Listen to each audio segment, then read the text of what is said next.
Hey,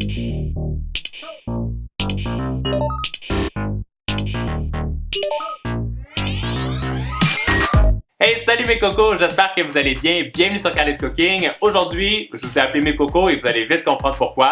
Parce que dans l'une des dernières vidéos que j'ai faites de dégustation avec mes neveux et mes nièces, vous pouvez voir la vidéo juste ici, on a dégusté des boules de coco et ça, c'est un dessert que j'adore. Et quand je les ai mangées, je me suis dit, c'est tellement bon, il faudrait que je fasse une version fait maison de ce dessert pour que vous puissiez l'essayer aussi à la maison.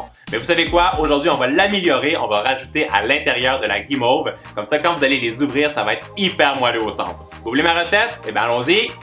C'est parti! Alors, on aura besoin de noix de coco râpée, de 100 g de blanc d'œuf, de 200 g de sucre, des mini guimauves colorées et du colorant jaune, rose et pêche. Première étape, je verse mes blancs d'œufs dans un bol et je les fouette avec une mixette à main.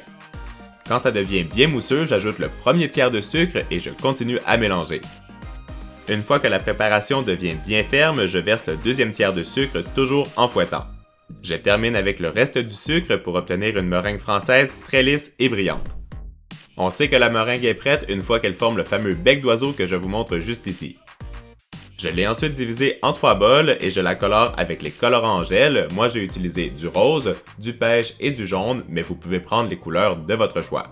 Je continue en posant des mini guimauves roses sur une feuille de papier cuisson que j'ai mis sur une plaque et je les recouvre avec la meringue rose que j'ai mis dans une poche à pâtisserie avec une douille ronde de grande ouverture. Je répète exactement la même opération avec les guimauves pêche et la meringue française de la même couleur. Et pour finir, j'utilise les mini guimauves jaunes et je les recouvre avec un gros dôme de meringue française de la même couleur. Dernière étape, je saupoudre de la noix de coco râpée sur le dessus de nos meringues pour rajouter de la gourmandise, mais surtout pour bien imiter le goût typique des boules de coco. Et quand c'est fait, ça part au four pour au moins 2 heures à 100 degrés Celsius.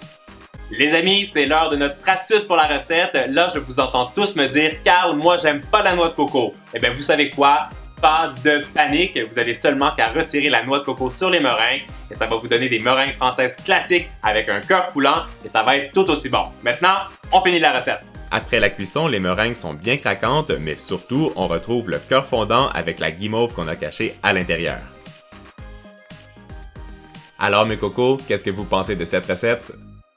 Et boum! Nos boules de coco fait maison sont terminées. Les amis, j'espère que vous avez aimé la recette. Si oui, vous savez quoi faire. Vous mettez un gros pouce bleu sur la vidéo. Et pendant que vous faites la lecture du Love Mail, dites-moi dans les commentaires qu'est-ce que vous aimeriez comme prochaine recette de bonbons fait maison. Moi, j'adore lire vos messages, avoir vos suggestions. Et puis si c'est pas déjà fait, abonnez-vous à la chaîne YouTube. Ciao tout le monde, à très bientôt. Bye bye! Ça, c'est trop bon mes cocos.